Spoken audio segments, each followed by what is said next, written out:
hukum laut internasional. Seperti yang kita ketahui, laut merupakan salah satu komponen penting dalam sektor perekonomian dan sektor industri bagi negara-negara yang memiliki laut.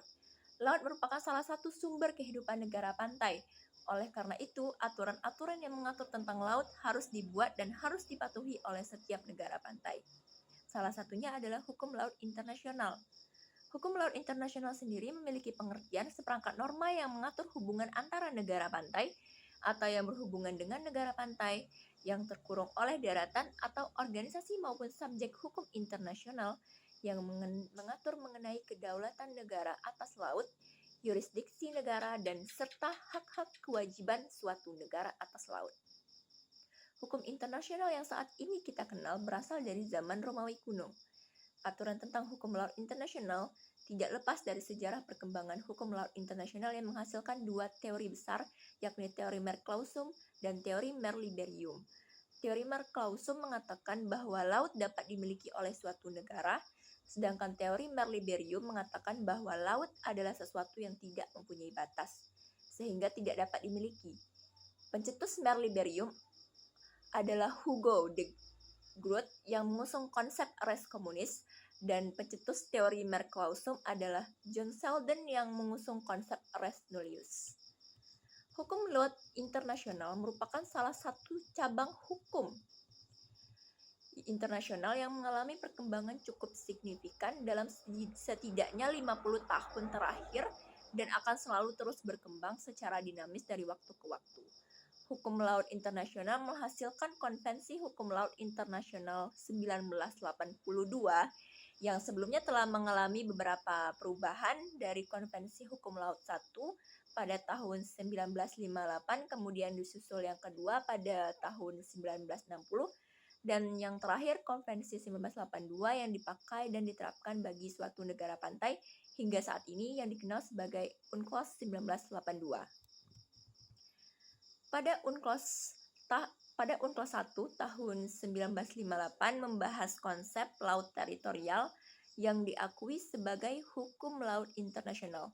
Tetapi pada UNCLOS 1 gagal menyepakati dua hal, yaitu lebar laut teritorial suatu negara dan lebar zona perikanan, yang kemudian diadakan UNCLOS 2 yang membahas tentang lanjutan yang gagal disepakati pada UNCLOS 1 yang dikarenakan pada kegagalan yang dicapai terhadap proposal yang diajukan oleh Kanada dan Amerika Serikat yang mengusulkan 6 mil laut untuk lebar teritorial, kemudian ditambah 6 mil laut untuk zona perikanan.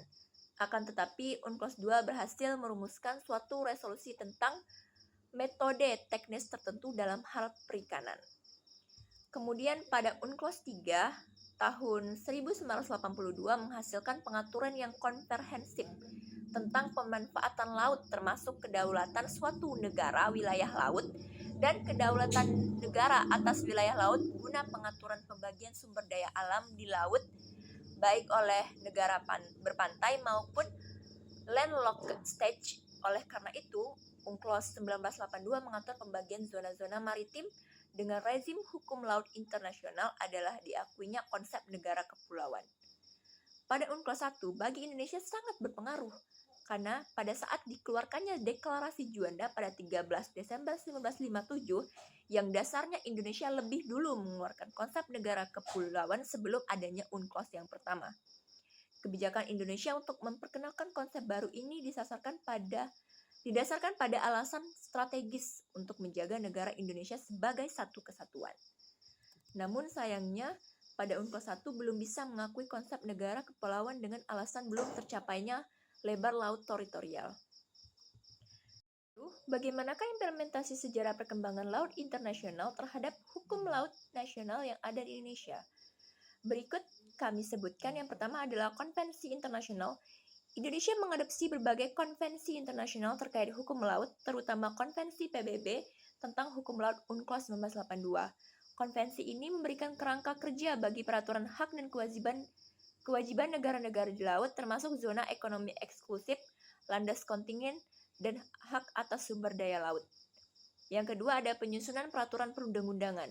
Setelah meratifikasi UNCLOS, Indonesia mengimplementasikannya melalui berbagai peraturan perundang-undangan, seperti Undang-Undang Nomor 32 Tahun 2014 tentang kedaulatan. Undang-undang ini mengatur tentang pengelolaan ruang laut, perlindungan lingkungan laut, dan pemanfaatan sumber daya kelautan. Yang ketiga ada suffrage dan jurisdiksi. Indonesia menegaskan kedaulatan atas wilayah lautnya, termasuk Z dan landas kontinen, yang sesuai dengan prinsip-prinsip hukum internasional.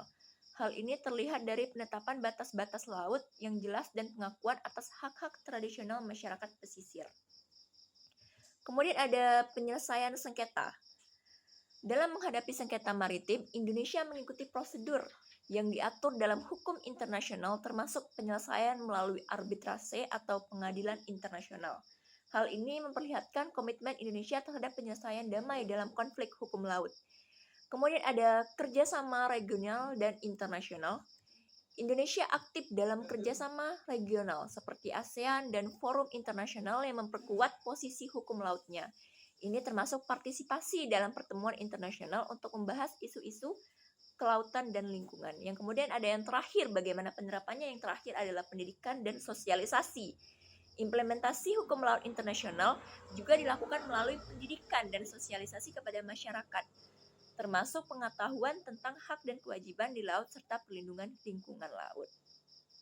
Kemudian ada secara perkembangan, hukum laut internasional memberikan dasar kuat bagi hukum laut Indonesia, memperkuat kedaulatan dan mengatur pemanfaatan sumber daya laut Indonesia secara berkelanjutan. Terima kasih sudah menonton. Semoga ilmunya dapat masuk dan dapat dipahami oleh teman-teman semua. Assalamualaikum warahmatullahi wabarakatuh.